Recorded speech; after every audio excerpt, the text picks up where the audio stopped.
हा प्रस्ताव या अगोदर सुद्धा आमच्याकडे आला होता आणि त्यावेळेला स्थायी समितीच्या सदस्यांनी असे प्रश्न विचारले होते की हा कंत्राटदार ब्लॅकलिस्टेड आहे का, म्हणजे याला काळ्या यादीत टाकलेला आहे का.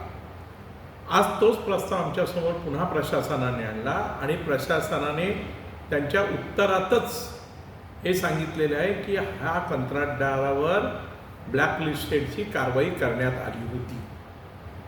मग आम्ही तो प्रस्ताव दप्तरी दाखल केला. याचं कारण काळ्या यादीतल्या कंत्राटदारांना प्रशासनाने काम देऊ नये, किंबहुना काळ्या यादीतले कंत्राटदार जर पुन्हा पुन्हा येऊन या मुंबई महानगरपालिकेत काम करायला लागले तर मुंबई महानगरपालिकेतल्या कामाचा दर्जा हा बिघडल्याशिवाय राहणार नाही.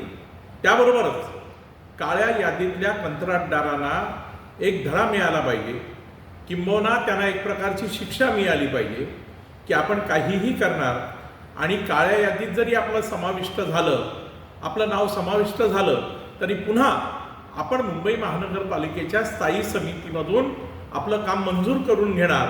या गोष्टींना कुठेतरी थांबवायचं होतं आणि म्हणूनच आज हा प्रस्ताव हा आम्ही दप्तरी दाखल केलेला आहे.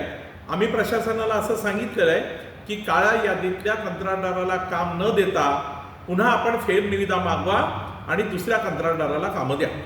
नेमका काय प्रस्ताव होता तो?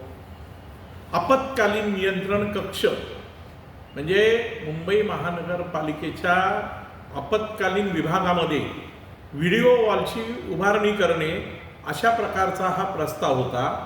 प्रस्ताव ठीक आहे, प्रस्ताव यायला पाहिजे, प्रस्ताव पास व्हायला पाहिजे, ते काम आवश्यक आहे. पण त्याच्यासाठी मुंबई महानगरपालिकेसारख्या अग्रगण्य प्रशासनाला काळ्या यादीतल्या कंत्राटदाराची आठवण का होते, हा प्रमुख प्रश्न होता आणि म्हणून आम्ही तो दप्तरी दाखल केला.